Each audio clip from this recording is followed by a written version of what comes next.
किसी भी लड़की की अगर शादी होती है, वो अपने ससुराल जाती है, तो उसे पिता के रूप में ससुर मिलते हैं और माता के रूप में सास मिलती है। लेकिन आज की कहानी में कुछ ऐसा होता है कि एक लड़की जब अपने ससुराल जाती है, तो उसके साथ जो होता है, वाकई में उसे आप सुनेंगे तो आपको गुस्सा भी आएगा और सोचने पे भी मजबूर हो जाएंगे कि इस दुनिया में इस तरीके के भी लोग होते हैं। क्या है पूरी कहानी बताऊंगा, बस लास्ट तक बने रहो और देखते रहो। नमस्कार दोस्तों, मैं विजय शंकर पाल। इस वीडियो को लाइक करना, चैनल सब्सक्राइब करना। रोजाना शाम को 7 बजे हमारी एक नई वीडियो आती है, तो चैनल सब्सक्राइब करके बेल आइकन को जरूर दबा लेना। आज की जो सच्ची घटना सुनाने जा रहा हूं, यह है उत्तर प्रदेश में बरेली एक शहर लगता है। यहीं पर मीरगंज एक जगह लगता है। यहीं पर एक परिवार रहता था। उस परिवार में मीरा नाम की एक लड़की रहती थी, जो कि बेहद सुंदर और संस्कारी सुशील लड़की थी। मीरा के पिताजी उसकी शादी के लिए परेशान थे, सोच रहे थे कहीं अच्छे जगह अपने बेटी की शादी करूंगा। तभी पास के गांव में एक लड़का होता है जिसका नाम शैलेंद्र होता है। शैलेंद्र के पिताजी होते हैं जिसका नाम राजू होता है, जिसकी उम्र लगभग 50 से 52 साल होती है। अब मीरा के पिताजी जब शादी लेकर जाते हैं, तो एक बिचौलिया भी होता है बीच में, जो कि शादी सेट कराता है। और एक मंदिर में जो मीरा के परिवार वाले और शैलेंद्र के परिवार वाले मिलते हैं और वहां पे बातचीत होता है।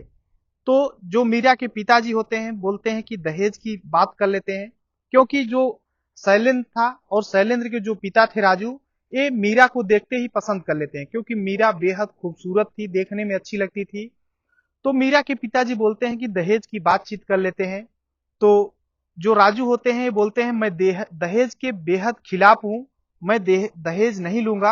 आप अपनी बेटी दे रहे हैं, ये मेरे लिए बहुत है। अब जो मीरा के पिताजी होते हैं वो रोने लगते हैं, बोलते हैं कि आज के समय में दहेज कौन नहीं लेता है। अगर आप दहेज नहीं ले रहे हैं तो वाकई में आप भगवान के रूप हैं। और अपने बेटी का शादी तय कर देते हैं। अब जब शादी तय हो जाता है तो एक मुहूर्त होता है और लगन पड़ती है। 27 मई 2015 को शादी हो जाती है। अब मीरा अपने ससुराल आ जाती है शैलेंद्र के साथ। टाइम बीत रहा था, दोनों खुशी खुशी रहते थे। शैलेंद्र मीरा को बहुत प्यार करता था। धीरे धीरे टाइम बीत रहा था, मीरा को एक बेटी हो जाती है। बेटी बेहद खूबसूरत थी, जिसका नाम होता है मीना। अब टाइम धीरे धीरे बीतता है और 6 साल बीत जाता है। जैसे ही 6 साल बीतता है, एक दिन शैलेंद्र के पेट में बेहद दर्द होता है और उसे हॉस्पिटल ले जाया जाता है और इलाज होता है। लेकिन थोड़ा टाइम बीतता है और डॉक्टर शैलेंद्र को मित्र घोषित कर देता है। और शैलेंद्र इस दुनिया को जब छोड़कर चला जाता है, तो मीरा बहुत दुखी हो जाती है, रोते रोते परेशान हो जाती है। उसके पिताजी जो कि बूढ़े हो चुके थे, लगभग 50 से 52 साल उम्र हो चुकी थी, जिनका नाम राजू था, वो भी परेशान हो जाते हैं। अगर एक पिता के सामने बेटा इस दुनिया को छोड़कर जाता है तो वाकई में सदमा लगता है, दुख होता है। अब धीरे धीरे टाइम बीतता है। जो बेटी होती है छोटी सी मीना, जिसका नाम होता है, वो अपने ननिहाल चली जाती है। घर में सिर्फ राजू होते हैं, यानी शैलेंद्र के जो पिताजी थे, यानी मीरा के जो ससुर थे राजू, और उनकी सास मीरा की, और मीरा, यानी घर में 3 लोग रहते थे। धीरे धीरे टाइम बीत रहा था। 2021 में शैलेंद्र की मृत्यु हुई थी। जैसे ही साल भर बीतते हैं, यानी 2022 आ जाता है, और जो शैलेंद्र के पिताजी यानी मीरा के जो ससुर थे, जिनका नाम राजू होता है, एक दिन अपने बहू के रूम में आते हैं और मीरा को गलत तरीके से टच करने लगते हैं, यानी छूने लगते हैं। तो मीरा बोलती है, पिताजी आप ये क्या कर रहे हैं? तो राजू बोलते हैं कि बहू, तुम अभी जवान हो, तुम या तो कहीं शादी कर लो या तो फिर मेरे साथ शारीरिक संबंध बनाओ, क्योंकि अभी तुम्हारा बहुत टाइम है, ऐसी जिंदगी कैसे बिता सकती हो। तो मीरा अपना सिर नीचे करके वहां से चली जाती है और ये बात, पूरी बात अपने सास से बता देती है।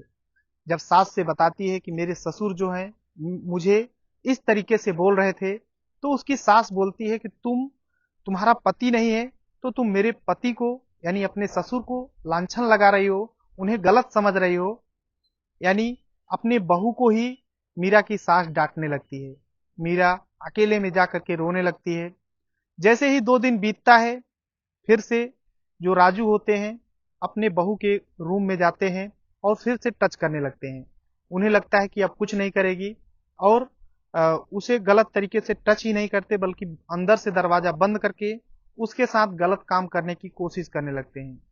और मीरा बोलती है लेकिन वहां पर सुनने वाला कोई नहीं था और धीरे धीरे करके दोनों में शारीरिक संबंध बन जाता है।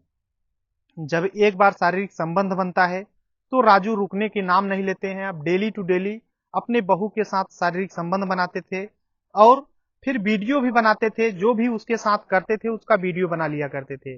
टाइम बीत रहा था, धीरे धीरे करके 8 महीने बीत जाते हैं। एक दिन मीरा के पेट में अचानक बहुत ज्यादा दर्द होने लगता है और अपने सासू माँ से बताती है कि माताजी मेरे पेट में दर्द हो रहा है। तो उसकी सासू माँ नजदीकी हॉस्पिटल में लेकर जाती हैं और हॉस्पिटल में जब जाती है तो उसका अल्ट्रासाउंड होता है। जब चेक इन होता है तो पता चलता है कि 2 महीने का उसके पेट में गर्भधारण है। अब ये सुन करके मीरा भी चौंक जाती है और जो उसकी सास होती है उसे बहुत ज्यादा गुस्सा आता है और मीरा के ऊपर बरसने लगती है, डांटने लगती है कि तुमने कहां पर ये सब किया है। तो मीरा स्पष्ट शब्दों में बता देती है कि जो मेरे ससुर हो हैं यही ये सब किए हैं। घर आती है, मीरा की सास जो है अपने पति को भी डांटती है, झगड़ा करती है, लेकिन उसके जो ससुर थे बिल्कुल भी सुनने वाले नहीं थे। और फिर उसके ससुर मीरा से बोलते हैं कि जो तुम्हारे पेट में बच्चा है इसे गिरवा दो, क्योंकि अगर नहीं गिरवाओगी तो बाहर ये सब बातें जाएंगी तो बहुत ज्यादा बेइज्जती होगी कि एक बूढ़ा व्यक्ति अपने बहू के साथ ऐसा कर रहा है। लेकिन मीरा तैयार नहीं होती है बच्चे को गिराने के लिए।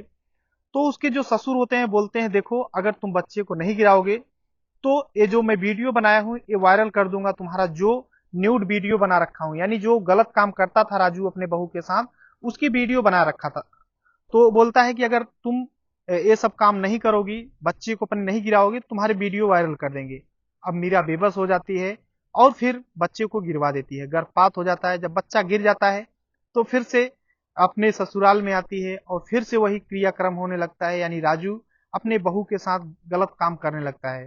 धीरे धीरे टाइम बीतता है लेकिन मीरा को ये सब हद पार होने लगता है। वो बार बार अपने ससुर को समझाती थी कि अब मेरे साथ ऐसा मत करना, लेकिन वो मानने के लिए तैयार नहीं होता है। एक दिन मीरा टाइट हो जाती है, बोलती है आज से अगर मुझे छू लिया तो फिर समझो बुरा हो जाएगा। तो उसका ससुर बोलता है कि देखो अगर तुम इधर उधर करोगी तो जो वीडियो है इसको मैं वायरल कर दूंगा। मीरा कुछ नहीं बोलती है। मीरा बेबस हो जाती है। अब अपना दुख कहे तो कहे किससे। एक दिन गांव का एक व्यक्ति होता है जो कि राजू से अक्सर बात किया करता था। तो वो उसी व्यक्ति से सोचती है कि शायद इनसे बताऊं तो मेरा कुछ हेल्प हो सके। जब उनसे बताती है कि देखिए मेरे जो ससुर हैं मेरे साथ गलत काम करते हैं, तो व्यक्ति उल्टा मीरा को ही डांटता है। बोलता है कि देखो वो इतने बुजुर्ग व्यक्ति हैं, वो तुम्हारे साथ ऐसा कैसे कर सकते हैं। उल्टा डांट करके मीरा को शांत करा देता है। मीरा बेबस हो जाती है और एक दिन जब उसके ससुर घर पे नहीं थे, उसकी सास टीवी देख रही थी, वो फौरन वहां से निकलती है और अपने मायके पहुंच जाती है। मायके पहुंचने के बाद अपने पिताजी से पूरी बात बताती है। उसके पिताजी जब सुनते हैं तो रोने लगते हैं घर वाले। और उसके जो मीरा के पिताजी होते हैं अपने बेटी को लेकर थाने पहुंचते हैं और पूरी बात बताते हैं। जब इंस्पेक्टर साहब ये सब बातें सुनते हैं तो वाकई में चौंक जाते हैं और फौरन जो राजू होता है और उसकी पत्नी दोनों को गिरफ्तार कर लेते हैं। जब राजू से पूछते हैं कि तुमने अपने बहू के साथ ऐसा क्यों किया, तो राजू बोलता है साहब मैं तो बूढ़ा हो गया हूं, मैं क्यों ऐसा करूंगा भला। बल्कि जो मेरी बहू है मीरा, एक गांव के अलग अलग लोगों के साथ गलत काम करती है और जब मैं मना करता हूं तो बोलती है कि तुम मत बोलना, नहीं तो तुम्हें मैं पुलिस को बता दूंगी और तुम्हें थाने में उल्टा फंसवा दूंगी। अब पुलिस चौंक जाती है कि आखिर दोषी कौन है। तो फिर मेडिकल जांच कराया जाता है। जब मीरा का और राजू का मेडिकल जांच होता है तो इसमें स्पष्ट पता हो जाता है कि ये जो राजू है अपने बहू के साथ एक बार नहीं बल्कि कई बार दुष्कर्म जैसा घटना को अंजाम दिया है। अब उसी समय पुलिस जो राजू होता है उसको गिरफ्तार करती है और उसके पत्नी को भी गिरफ्तार करती है और अदालत में ले जाती है। तो राजू को 10 साल की कड़ी सजा मिलती है और जो उसकी पत्नी है उसे 1 साल की सजा मिलती है, क्योंकि उसकी पत्नी भी उसे पता था अपनी बहू का साथ नहीं दी थी, इसलिए उसे सजा मिलता है। कहते हैं गलत काम का गलत नतीजा होता है। बाकी इस पूरी घटना को सुनाने का उद्देश्य किसी को परेशान करना या दुख पहुंचाना नहीं, बल्कि आप सभी को जागरूक करना है। जहां भी रहें अपना और अपनों का ख्याल रखें और सुरक्षित रहें। बाकी इस पूरी घटना के बारे में आप क्या कहना चाहते हैं कमेंट बॉक्स में जरूर बताना। बाकी इस चैनल को सब्सक्राइब करो। मिलते हैं नेक्स्ट वीडियो में, तब तक के लिए जय हिंद, वंदे मातरम।